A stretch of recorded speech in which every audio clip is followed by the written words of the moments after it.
Good afternoon, everyone. Welcome to Tiger Club Zoom call for Tuesday, February 9th. Today, we welcome back Jeremy Crabtree, longtime area recruiting analyst, currently the senior recruiting editor for On3. Hey, some updates on Mizzou sports. Tiger men's basketball team off their win at A&M will play at Vanderbilt tonight, tip off at 8 p.m. on the SEC network. Women will have a tough one on Thursday. They'll travel to number 13 Tennessee. That is at 5:30 on the SEC network. Mizzou's ranked in 3 sports right now. The number 12 wrestling team had a dramatic come-from-behind win over Oklahoma State over the weekend, and they will look to move in the top 10 off that win. Gymnastics has moved in the number 9 spot in the country after barely losing to number 4 Florida. The Tiger softball team starts this weekend in Florida with a series of games. They are preseason ranked number 11. Thanks to Darren Weidig, as always, for engineering our weekly calls, and as always, special kudos for our team of Paul Blackman, Barry Cantor, and Dave Tyson for lining up our guests each week. Check our website at kctigerclub.com for a list of upcoming speakers. We have some great ones coming up, and we certainly have a great one today in Jeremy Crabtree. Jeremy's been a regular speaker at our luncheons, but it's the first time he has joined us on Zoom. He, of course, was with the Kansas City Star, Rivals, and ESPN with a niche as a recruiting expert. His Twitter handle is at Jeremy Crabtree. Jeremy, welcome. Good to see you after a couple years absence. Yeah, definitely. Glad to be back doing what I love, talking high school football and talking about the Missouri Tigers. I want to talk to you before we get into talking about some players. Tell us a little bit more about On3, how you got there, your current role. I know your co-founder, Shannon Terry, had ties to 247 Sports and Rivals. Is that correct? Yeah, no doubt. And I was extremely happy. I left my term at ESPN and landed locally here in Kansas City at KMBC, and the folks at KMBC were just tremendous. I was the digital manager over there for 4 years. Got to cover 2 Super Bowls. That wasn't a bad thing at all. But deep down inside, I missed what I had done for my entire career, and that's covering high school football and college football recruiting. And when Shannon Terry and my mentor in the business, Bobby Burton, reached out to me about a new opportunity that they were starting up with On3, it took me about 30 seconds to say yes, because it was just an incredible opportunity to come back and get involved in the game. And some people are saying, well, okay, what's different between Rivals and what's different between 24/7? And I think the biggest thing, and you'll see that as we go through some of the talk here today, is that we're building a Lamborghini with a brand new recruiting database that takes things to levels that have never been seen before. And you'll see just a part of it here because we're still just in the beginning phases of releasing things. We're looking for new ways to tell the story of recruiting through data, very data forward, but then also we're going out and getting the best of the best when it comes to college football recruiting writers, and then college football writers, and then also the best fan sites in the business. No, we don't have Missouri yet, but that is something that is, I know, on our roadmap, and we're working really hard in the future to try to get some of, maybe the best of the business on board with us at On3. So I love the opportunity. It's been great. We're less than 6 months old, and we're already generating traffic that I would have loved to see during my first few months at ESPN and back at the Rivals days. So it's going well, and I'm real excited about the future as to what we can build. It is a really good looking website, and as soon as you get us our fan page on there, let us know. We'll be checking it out. Hey, National Signing Day, or the second National Signing Day, was last Wednesday. Missouri signed 17 high school players, ranked in the mid-teens in most of the services, 15th on On3. Good haul for Coach Drinkwitz. Oh, no question. And I think you can make an argument that it is the best haul ever in Missouri recruiting history. Again, I have to kind of put a little asterisk by this because recruiting wasn't covered back in the before early 1990s. It wasn't really recruited before then. So it's always, you always say that with a little asterisk or a grain of salt here. But in the almost 30 years that I've been doing this, I've not seen a class like this. It hits a lot of the boxes. It fills needs. It hits key positions. You got the quarterback. I'm surprised it took me so long to talk about Luther Burden. It got a 5-star plus player. That's a new thing that we're doing here at On3. 5-star plus means that he is ranked by all 4 of the major recruiting services as a 5-star player. So there is a consensus amongst everybody in the country that Luther Burden is among the best of the best in the country. But it's not just him. Jamarian Wayne, Vikai Miller, a kid here at Blue Valley North, just outstanding receiver prospects, adding depth at that position. Throw in some great offensive linemen. Armand Mimbo. I'll scream this from the top of my lungs. Armand Mimbo is the most underranked player in the entire class, maybe entire region, maybe the entire country. Love him. Obviously over at Lee's Summit North, and you want to keep your foot in the door there, because I'm sure we'll talk a little bit about their underclass prospects as we go from there. So yes, it's a tremendous class, and I could share some of my screen if you guys want me to do that here as we go through here, and you can kind of get an idea as to where we're looking from a ranking standpoint. Hopefully you guys can see that now. Looks good. Yeah. All right. So as you can see, Missouri did finish 15th. They're 6th in the SEC. They just, again, keep that in mind. That's a freakishly good class. The SEC did include Texas A&M, that did have the #1 recruiting class in modern era of recruiting. Maybe we can talk a little bit about Jimbo Fisher here in a little bit, but they did a tremendous job. But it's not just Luther Burden, as I mentioned. Marcius Grayshaw saw him down at the Under Armour game, just loved him. His stock went up with our experts. DJ Welsniak, well, I'm sure we can talk a little bit more about him in a minute, but certainly think he is a special player. Question mark is where he fits in. Is he a linebacker? Is he an edge? And then Sam Horn. I mean, I can't talk enough about him, because he's a guy that was Travis Hunter's quarterback. And if you don't know who Travis Hunter is, Travis Hunter was the consensus #1 player in the country, who shocked everybody on National Signing Day when he switched from Florida State to Jackson State. So he made a lot of headlines, but the guy throwing him the ball almost all season long was Sam Horn. He's just outstanding. As you can see, they did well in state. It's just a really, really good Missouri class. And I'll shut up and answer some more questions here from you, Mark. That's okay. No, we want to hear you talk, not me. The kid I wanted to ask you about, another wide receiver, Jamarian Wayne out of St. Louis. Everybody's been talking about Luther Burden, and obviously deservedly so, but this kid's pretty good too. This should give us 2 great freshman wide receivers. Yeah, and again, don't undersell Miller too here, Kansas City kid. I think he might need a little time to get in that weight room and develop here, but you're right. Jamarian's just outstanding. As you can see, he was in our top 300 nationally, consensus top 50 receiver, and he was heavily recruited. I mean, he could have gone anywhere in the country. However, he decided to jump on board, and I think he's going to be a very good fit. And as we see in Coach Drink's system, you can't have enough offensive firepower, especially at that receiver position. One young man I wanted to ask you about that didn't end up signing with Missouri was Deshaun Woods out of Nebraska. Ended up going to Wyoming. Yeah. Do you know what happened there? Academics were a big factor with them. You want to be. That's something you really can't talk a lot about openly as you go through reporting, because academics is a touchy subject. But Missouri decided not to sign him in the early signing period, even though he was committed long time and one of the better players in the state of Nebraska. But they were waiting to see if there was some movement with that, and it just didn't work out. And he ended up at Wyoming. I think that's a very good landing spot for him. And to be honest, I'm sure all parties are pleased. I think it worked out well for both parties in there.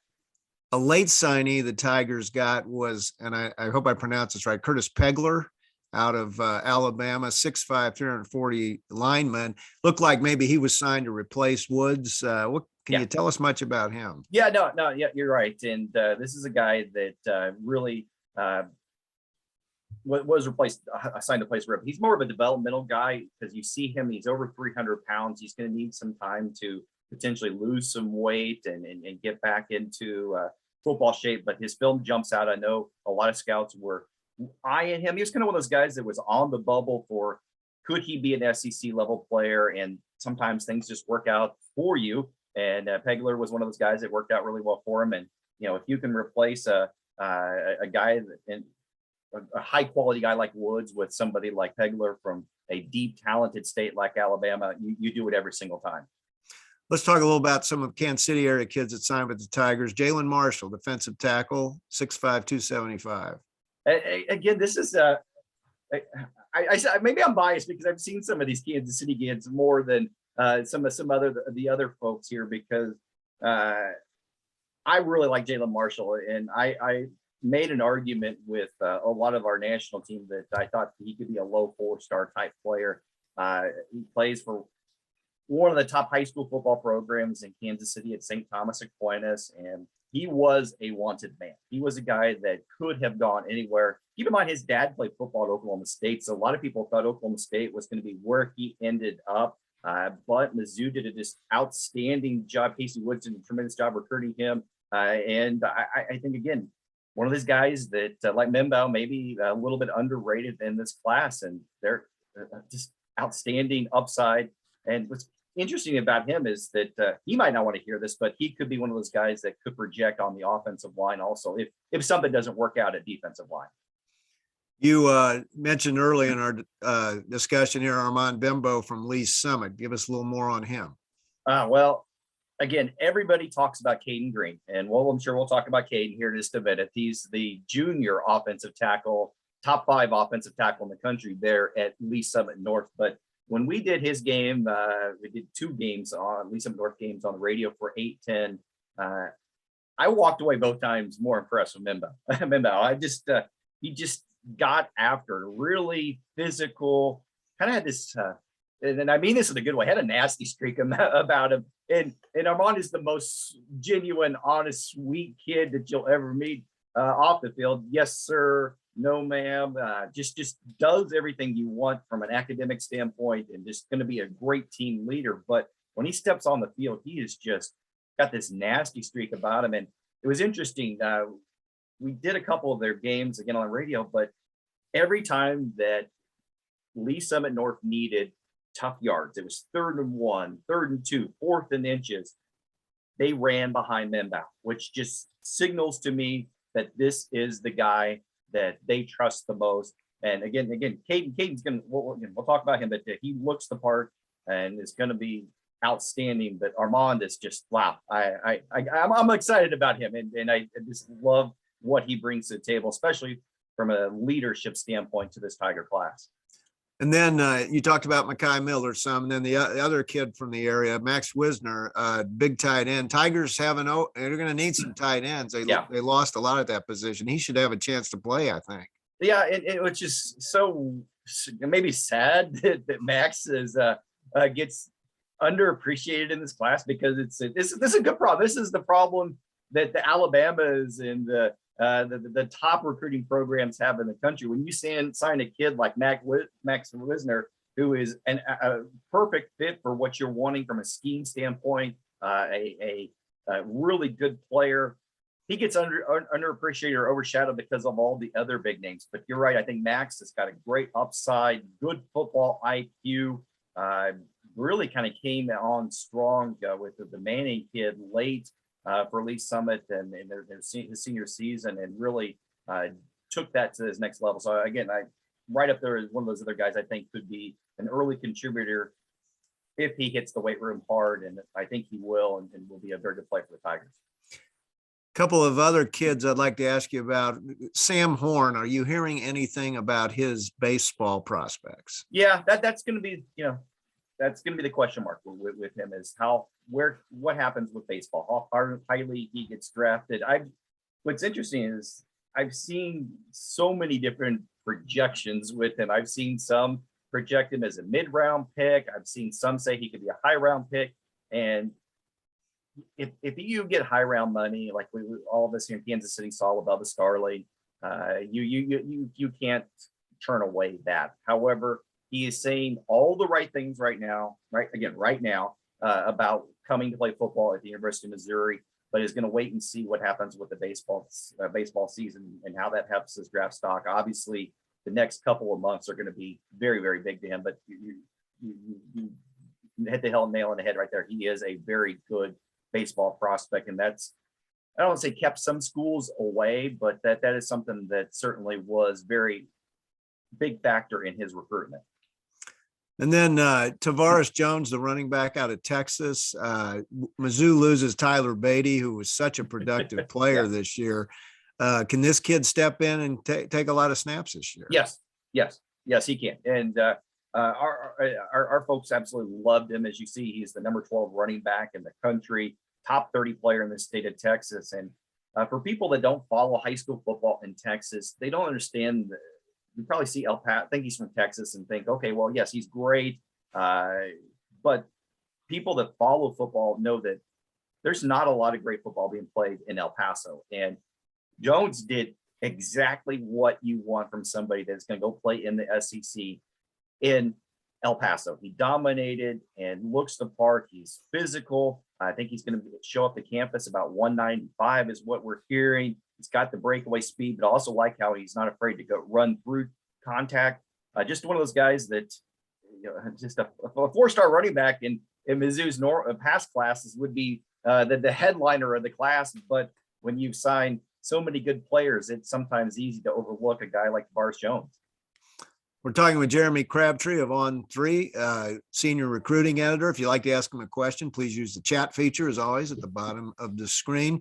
Jeremy, you wrote a story a few days ago about the top 10 recruiters, assistant coaches throughout the country. And in that group was Mizzou running backs coach Curtis Looper.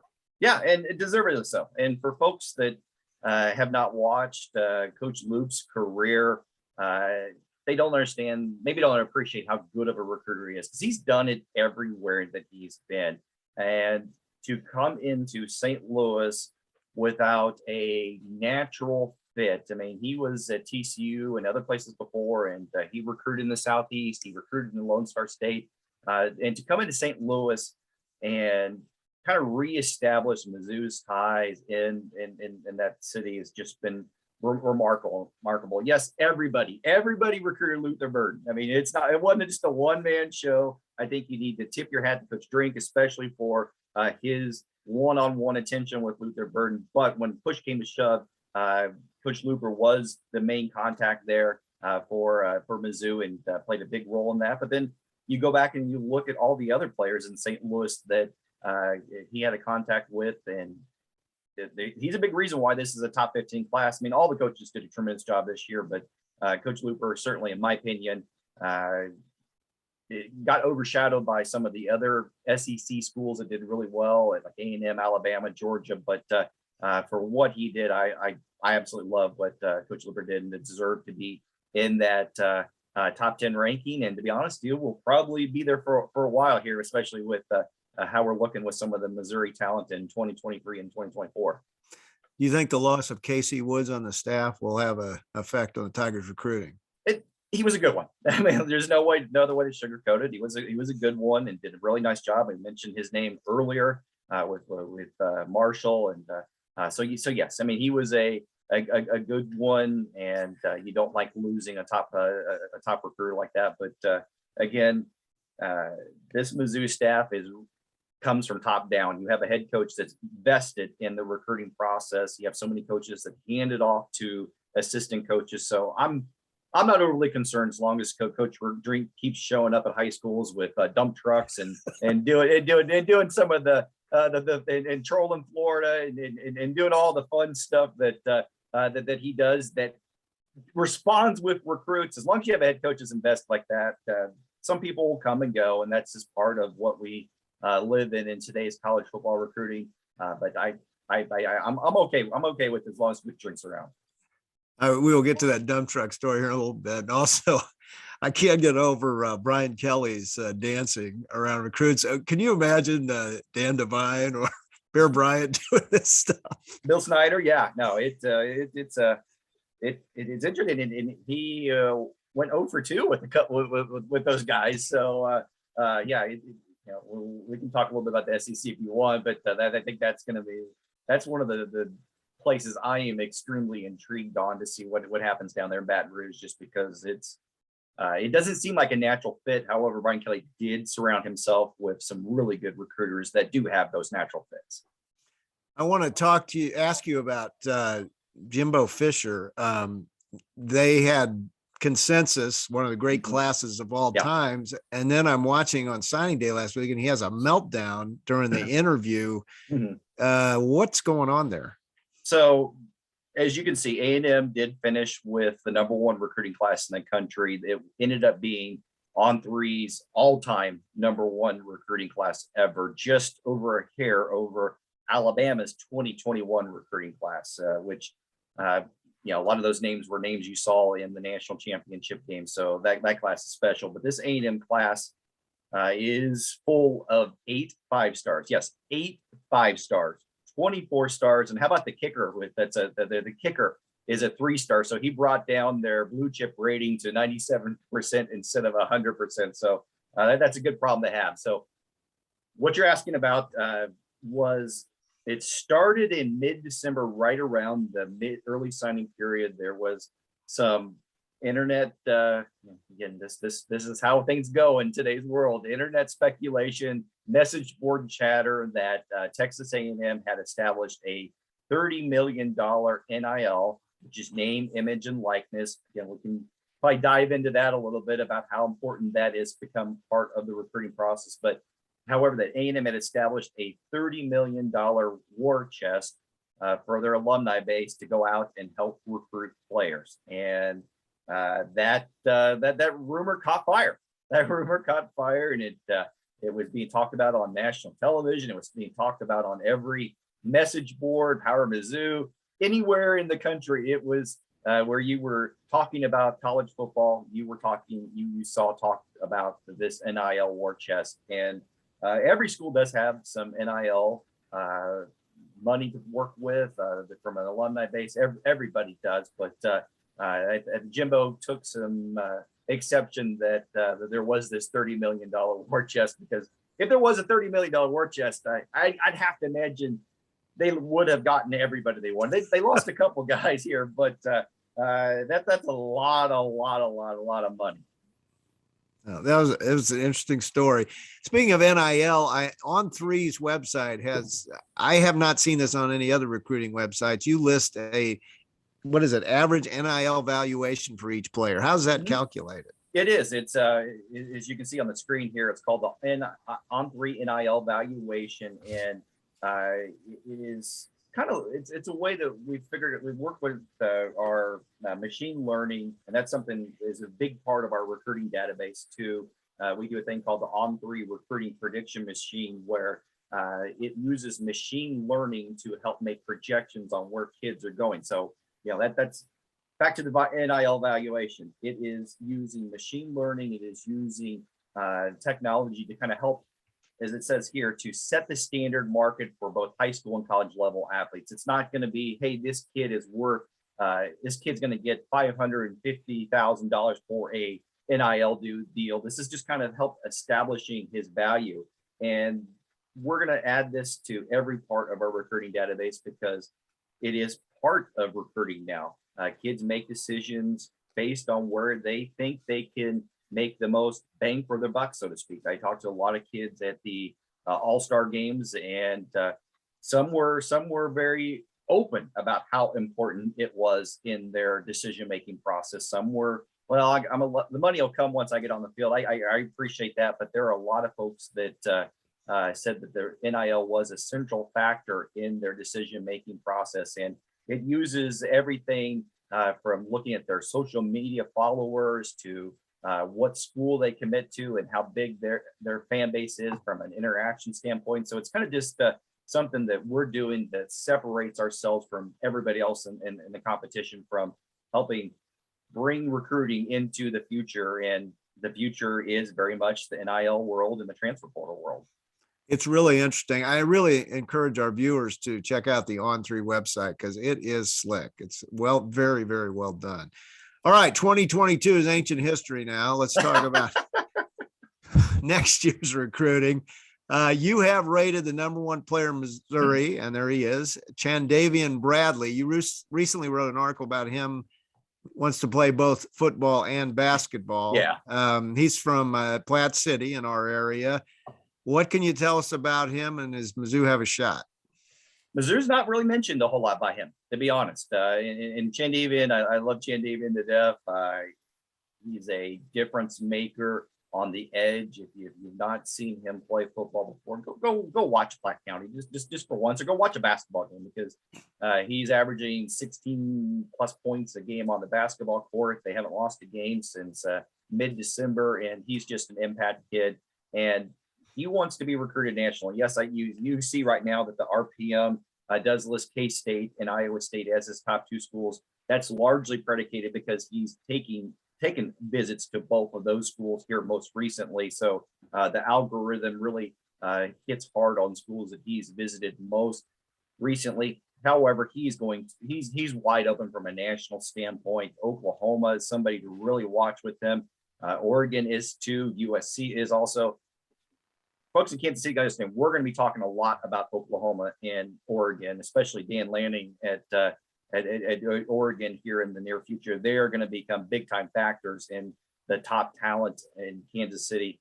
Obviously, Brent Venables, a Kansas guy with Kansas City ties, recruited the area so well for his entire career. He understands there's good talent here. And then obviously, Dan Lanning grew up in North Kansas City native. He's going to recruit Kansas City well. So long story short is Chandavian's very, very open. Mizzou's going to work their butts off to stay involved with it. But I talk to him on a daily basis. And to be honest, Mizzou really isn't even mentioned much at all. There's a young man who is not on your Missouri list, but has Missouri ties, Samuel Mpempa. Am I pronouncing that correctly? Yeah. He's rated number 9 nationally by On3. Originally, I think went to Horton Watkins in Ladue, and now is at IMG Academy. Are the Tigers, they have a shot? Yeah, they certainly do. And you're right. And he's not in the Missouri rankings because he's at IMG Academy. So technically he falls into the Florida rankings. Don't get us started. It's the whole thing's it is certainly very difficult to judge rankings when you have kids going and changing high schools all over the place. But yeah, Samuel's a kid that is originally from the St. Louis area. Notre Dame, Miami, Mizzou are the 3 schools that he has talked a lot about most recently. I think the spring's going to be big for him as he starts to take unofficial visits and schedule his fall official visits. I do anticipate Missouri to at least get a official visit out of the mix. He was there, as it mentions in this story here, around Thanksgiving. He still calls Mizzou his hometown school. So with all the emphasis on recruiting St. Louis, as we've seen it with the Tigers, it would not be surprising if they're a factor. But when you're at IMG Academy, you are a national recruit. You are going to be recruited by everybody in the country. And sometimes those hometown ties disappear pretty quickly. Guest today, Jeremy Crabtree of On3. If you'd like to ask him a question, use that chat feature at the bottom of your screen. All right, let's get to a couple of big linemen from in-state. You talked about Caden Green from Lee Summit North. And also I want to ask you about Logan Reichert at Raytown. Coach Drink pulled up in a dump truck to get these guys. Yeah. So Caden Green, what are his prospects? He's a 4-star kid, and I think Mizzou should have a shot. What do you think? They do. They certainly do. Again, the RPM is largely predicted early on. There's no projections in on him. So once our recruiting team and writers across the country start adding predictions on where he is going, that will play with the percentages here. So this is just a snapshot in time right now. So right now, Oklahoma, who is going to get him back on campus again in early March, I think it's probably safe to say they're probably the team to beat with him. Mizzou is certainly going to be a factor. He was in Iowa a couple of weekends ago. He was in Nebraska also recently. He does talk openly about his affection for Mizzou, and with Mimbaugh going there and Mizzou recruiting the heck out of Lee Summit North, I think they'll be a factor. I think if you were asking him if he had to sit down today on February 8th and make a top 3, Mizzou certainly would be in that top 3, and they're going to fight that battle all the way to the end. And it won't hurt. It won't hurt at all having his really good friend Armand whispering in his ear talking about the Tigers, but certainly do think that Oklahoma somebody to watch here with him. And he was high on the Sooners before the coaching change. He's maybe even higher on the Sooners after the coaching change.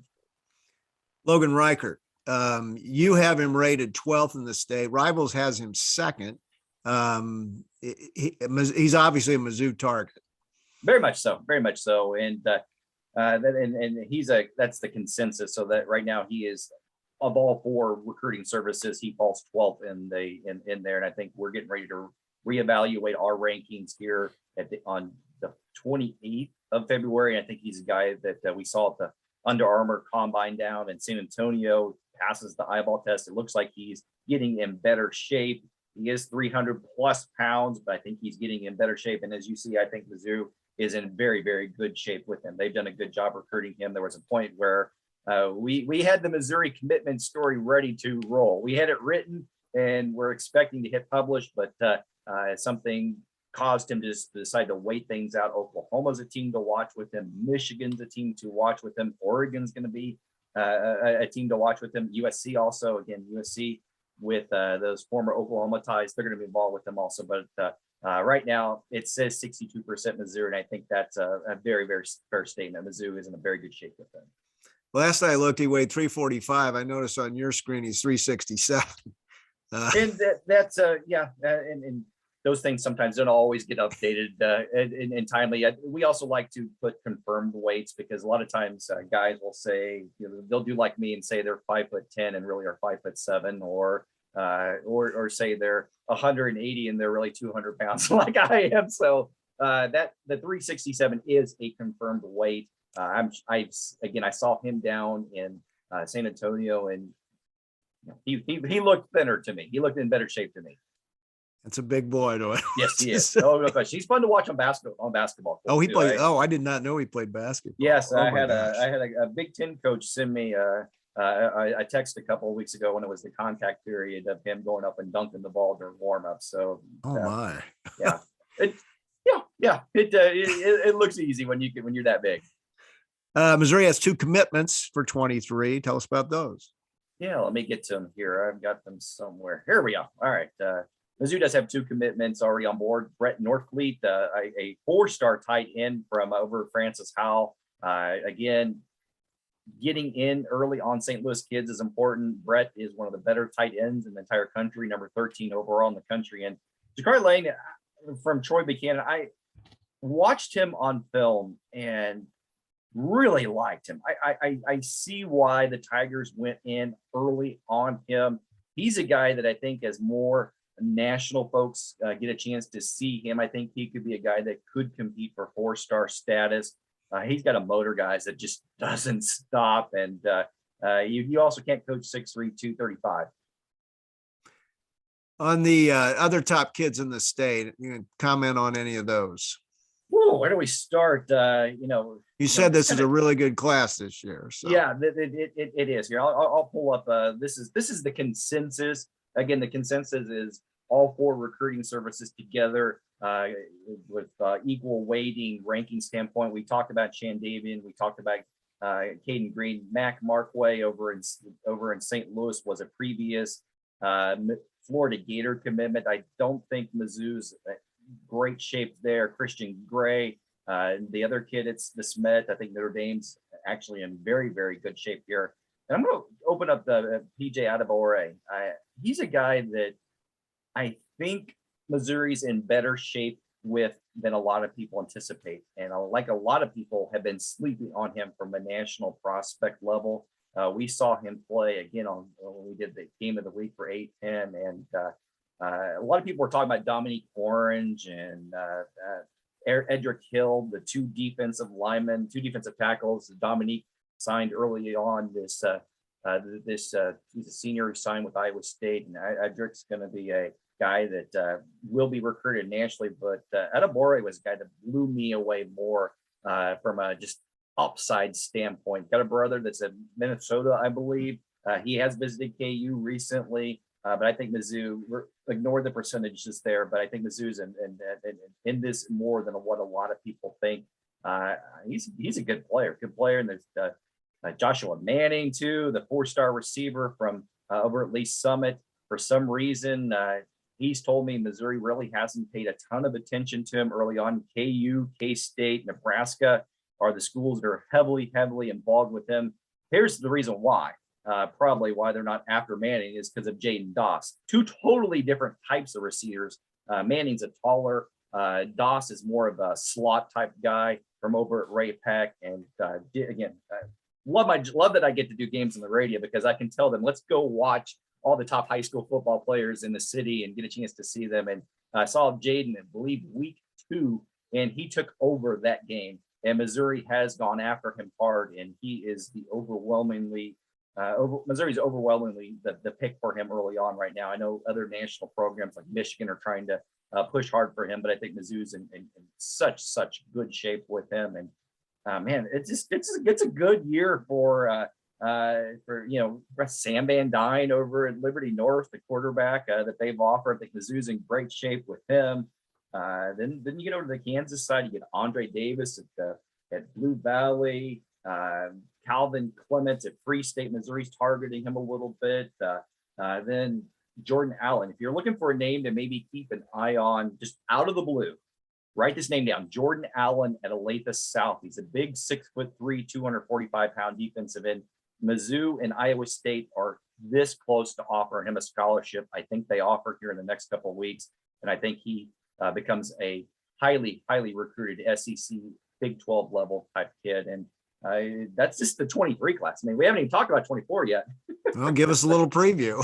Oh boy. Well, let's see if I can get 24 up. I mean, over in St. Louis, Ryan Wingo. I mean, you follow Missouri recruiting, you know that last name. He is Ronnie's brother. Obviously, Arkansas is involved heavily. Missouri's involved heavily also. Those are probably his 2 schools early. Williams Nawari is a defensive lineman at Lee Summit North. His stock has been red hot. And he has, again, the On3 RPM's projecting schools at this point in time. He has visited Nebraska, Iowa State, and Iowa most recently. Missouri is involved with him. He is a 4-star guy in our books and will be a highly recruited 4-star national level player by the time that everything is said and done. And I think he's just an outstanding player. I don't have a picture of him, and I should, because I'm going to go watch him. I've seen him play a couple times here, but Jay Sean Rice at St. Pius. If you like just outstanding high school football players that do it all, Jay Sean's that guy. And KU, he's visited twice, which is why he's a little bit pegged higher on the RPM. K-State, Missouri are right there also. Missouri is going to go all hard after him, and it would not be surprising to me if he ends up a Tiger long-term. Jay Sean Ross is just an outstanding player. But here's my favorite guy in this class. We're about Melvin Laster over at Liberty North. He won the Defensive Player of the Year in the Metro here in Kansas City as a sophomore. He will be a highly recruited 4-star player. No ranking yet in the consensus, but he will be a high 4-star player.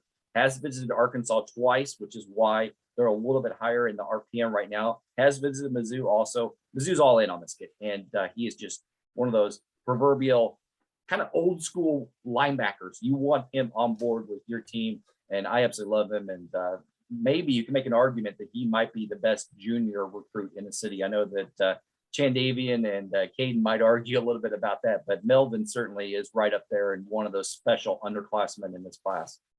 A couple of other questions related to 2022 or 2023. One's 23 and one's 22.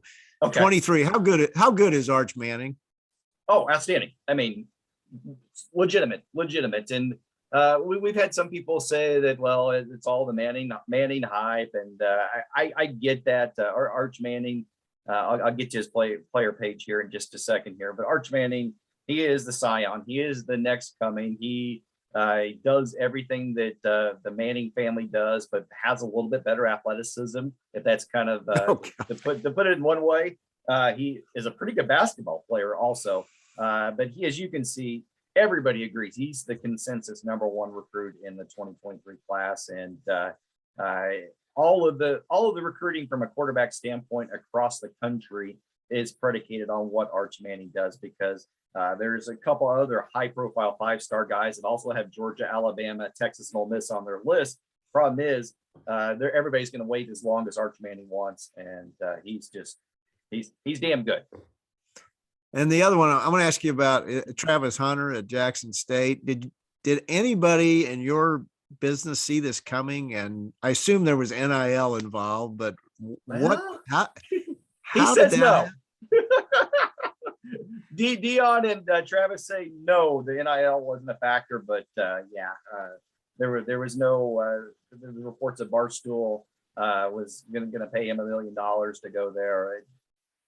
We'll see what develops a year from now, but no, Travis Hunter was one of those truly shocking moments that again, I've been doing this for a long time, guys, and he kept this one way under the radar. Took a visit to Jackson State in October, didn't post about it on social media, did everything opposite of everything that you see from a normal kid do in today's world, where they post everything about, hey, I'm here, I'm gonna tweet about it, I'm gonna post pictures about it, I'm gonna put it on my Instagram. No one knew about this until we started to hear some smoke about 24 hours to signing day. In fact, Deion Sanders kind of let the cat out of the bag by tweeting about that, hey, you guys need to pay attention, there's something big coming. And then we started to put some dots together. Chad Simmons, our excellent national recruiting analyst, talked to some contacts, and yeah, that one, if you're looking for things I will remember from my career, his switching from Florida State, where he talked about wanting to be the next Deion Sanders, to go actually play for Deion Sanders, is going to be something I will never forget. Jackson State is not going to be on TV. Maybe they will be now, and that he would not get the exposure there that he would at a. Well, keep in mind, they also have Kevin Coleman, a St. Louis kid, who from over in St. Mary's, who how do I say that kindly? He told some fibs to some people leading up to his decision. We were ready. We, as you can see, the RPM projected Miami. I had the Miami story ready to go, and all I had to do is just click go on the keyboard. And instead, he pulls out a Jackson State suit, coat, and hat, and shocked the world too. So, I mean, there is. I totally love that we are getting some push from the historically Black colleges and universities to become a factor in college football. I just don't like, from a recruiting standpoint, being not knowing about it until the final second. Well, since the days of Eddie Robinson and Grambling, this has to be the greatest Division II recruiting class ever. FCS. They're FCS, right? I think so. FCS. But either way, you're right. No question. I mean, anytime you have the number one player in the country, the number 8 receiver in the country, they got a top 100 offensive lineman. As you can see, they did it all over the place, and but then also they hit the transfer market hard. I mean, this is their transfer portal ranking, guys, and if you see, they got kids from Miami, A&M, South Carolina, multiple kids from Florida State. So this is not something where it was just hey, it's one guys. I mean, Deion has done a good job of getting multiple guys to buy into the future of the Jackson State program. Even though you're right, they're not going to play on national television every single weekend. There are going to be certain things that a kid going to Florida State or to Miami get that you don't get going to Jackson State. But I think it's fun. I think it adds some intrigue. And I could hardly follow the guy wanting to go play for Deion Sanders. Understood. All right, you ready for some questions from our viewers? I'll do my best. You'll do great. For so many years, Mizzou struggled in Kansas City area recruiting versus Nebraska, KU, and K-State. Seems under Drink that we are now getting the cream of the crop here. Is that a fair assessment? No, they're certainly getting better looks. No question about that. There is no question at all that it's a priority. And when you have a head coach that's invested, and it's not just Andy Hill, an assistant coach, recruiting the city for you, that means a lot. I mean, and a head coach that's vested in the process. Again, I go back and say, drinks involved. I mean, he wants to be part of the process. He wants to talk to these kids daily on text message or direct message. He wants to be noticed when he goes to high schools. I mean, you used to hear stories of in Georgia, they call it the Kirby copter, where Kirby Smart flies around and lands at high school football games in a helicopter and gets noticed for it. And recruits pay attention to that stuff. So when he shows up at the Lee Summit North in a dump truck, that generates a lot of attention. So yes, Missouri's it's they never were not involved. They just had some struggles and during those final few years of the previous regime. And certainly feels like a breath of fresh air talking to high school coaches and certainly looking at it from my point of view. Next question. On3, okay, we're going to have to do some alphabet soup here. On3 had a recent story on the NFT, which is non-fungible tokens, I think. Yes. In the NFT segment of the NIL space. What can you tell us about NFTs, NILs, and college sports? Well, as we kind of talked about a little bit earlier with A&M, the NIL is a factor. It is a factor, and everything that is part of it. And the NIL was generated to get kids to be able to make what they're worth from on a free market standpoint. From while they're still in school, while schools were able to make millions and millions of dollars off their name and image and likeness, but because of the NCAA rules, they were not able to make money off of their worth. So now we're in a world where you do have guys like Bryce Young here mentioned that are worth 1.9 million, or CJ Stroud, who are worth 1.1 million in the NIL valuation. So and you get fun things like NFTs, which are unique ways for kids to create unique,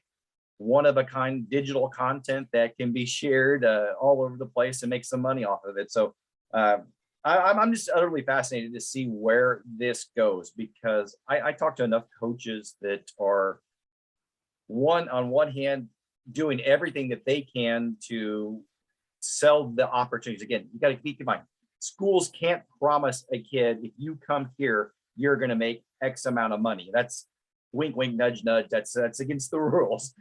So what we end up doing is coaches selling the opportunity to make money if they come to their school because of all the NIL opportunities. So that's there, but they're really excited about those opportunities and they're trying to sell them. But on the backside, we have a lot of coaches that are really concerned about the pitfalls from it, the opportunities where you have a starting quarterback who has never played a down of football worth a couple $1 million, and he might never end up doing anything. Like the quarterback at Clemson had the Dr. Pepper deal, where he was paid around $2 million for it, and he didn't do a thing this year from that standpoint. So you have those pitfalls. You have the coaches concerned about the potential locker room concerns. Well, I'm jealous because this guy's making more than me and he's the backup. Or you have, tax man's going to come eventually for this money too. So that's there's a lot of people internally that are screaming out for federal legislation, and the NCAA is at the top of the list for federal legislation right now. As you guys all know, it's a state by state process, and some states there's more freedom to do it than other states. And I think until we get some sort of legislation on a national level, it's going to be this murky world where you have Jimbo Fisher very upset about $30 million slush NIL funds that are not real or are real. It's depending on what point of view you're looking at it. Next question. With the transfer portal so heavily used, what is the chance Deshaun Woods would end up at Mizzou eventually? Well, I mean, that's what's beautiful about the transfer portal, is that it has created a world where you cannot ever shut the door on somebody. You can never shut the door on somebody. So in fact, I had a coach tell me the other day that they are doing everything that they can to recruit a kid, even though they know they're not going to get the kid for when he enters the transfer portal. So it's just a world where you never shut the door on anybody, because there's 2,000 plus kids that enter the transfer portal this year. And it is a wild, wild west from that standpoint. I mean, you see schools holding back high school scholarships to focus on it. Our friends up in Lincoln, Scott Frost was much, much, much, much ridiculed for his lackluster high school class. I was one of the guys that ridiculed him. However, he held back 10 plus scholarships for the transfer portal, and he's reshaped his entire program this offseason because of the transfer portal, getting two pretty high level quarterbacks to come on board. So, you know, it's changed things dramatically. And so that was my long-winded answer is, yeah, you never want to shut the door on somebody like a Deshaun Woods. And assuming he takes care of things at Wyoming and becomes a player there, there's no reason to say that he couldn't transfer someplace else. How much of an advantage does Mizzou have with the state of Missouri legislation permitting NIL? Do you need that status in other SEC and neighboring states? Yeah, no question. It certainly is, as we kind of alluded to. I mean, anytime you have the ability to go out and market to your recruits that you can come here and potentially make this. Again, schools can't promise deals. The assistant coach that's recruiting you can't go out and say, you'll come here and you're gonna get a deal with Emo's Pizza, and you're gonna get you're not gonna get that deal. Wink, wink. You're not gonna. They can't do that. But having this legislation from a state level that opens the door certainly allows.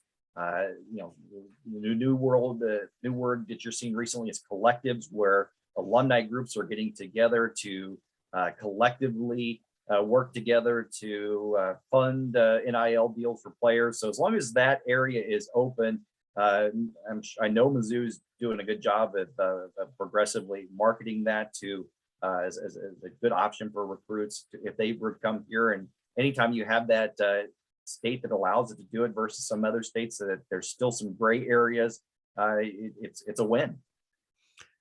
Last question for you. Is college football recruiting going down the path of analytics like most major league sports in evaluating talent? And can they be effective on the high school level? It is yes and no, because yes. I mean, there are schools that certainly use new advanced measurements or watching film. I mean, there's some really cool technology that we've played around with a little bit on On3 that helps determine the miles per hour a player can run. And I know schools actively use that, especially from a receiver or a defensive back or a running back standpoint. They use those metrics from that standpoint. But it also is, we're still dealing with high school kids here where they're not, yes, they're showing up to events like combines and 7-on-7 tournaments, but there's no standardized testing element that gives you hey, this guy's arm length is this for sure, or his hand length is this for sure, or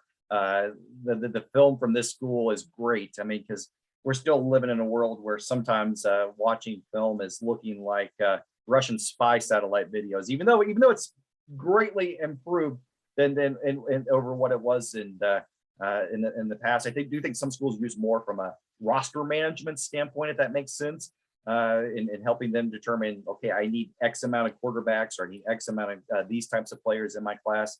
It's a wave of the future, and certainly a part of what schools do. But it is also still hard to get all that good data that the college and the pro teams have, where they have 15 cameras on a game and can break down every little nugget. I told you that was the last question, but we had one more pop Okay. up. And this is about a transfer. So I know you're not as heavily involved in the transfer portal. Where does JT Daniels end up? I don't know, because that was one thing that I just haven't followed. I don't want to misspeak here. And actually, you can look at his page here on On3 right here. This is where he is projected as his On3 college ratings a 3-star. But Mark, I'm so focused on the high school world that the transfer world is so much different. So, I mean, certainly he's an intriguing guy, because everywhere he's been, I mean, he was a 5-star guy coming out of high school. He played at Heisman High, Mater Dei, and the hype was legitimate, but he's never really been able to kind of hit that sweet spot and find that place. And I'm curious to see where he ends up, but where that place is, I don't know at this point. Sorry. That's okay. I understand. You can't keep track of everything. Hey, Jeremy. I try. Jeremy, we talked to you for hours, but thank you for your time. Really appreciate it. And we will look forward to next year seeing you maybe in person at the flea market. So Yeah, no, I missed the burgers. I was looking forward to that this year. all right. Well, thanks. Continued great work. And again, everybody should check on the On3 website because it's really good. Next week, our guest will be Dana Hughes, the radio analyst for the Chiefs. And it should be a very interesting conversation. I'm sure we'll talk about the Super Bowl and we'll continue to dissect the Chiefs' puzzling loss in the AFC Championship, which I haven't gotten over yet. All right. Hey, everybody, have a great week. We'll see you next week. And Jeremy, thanks again.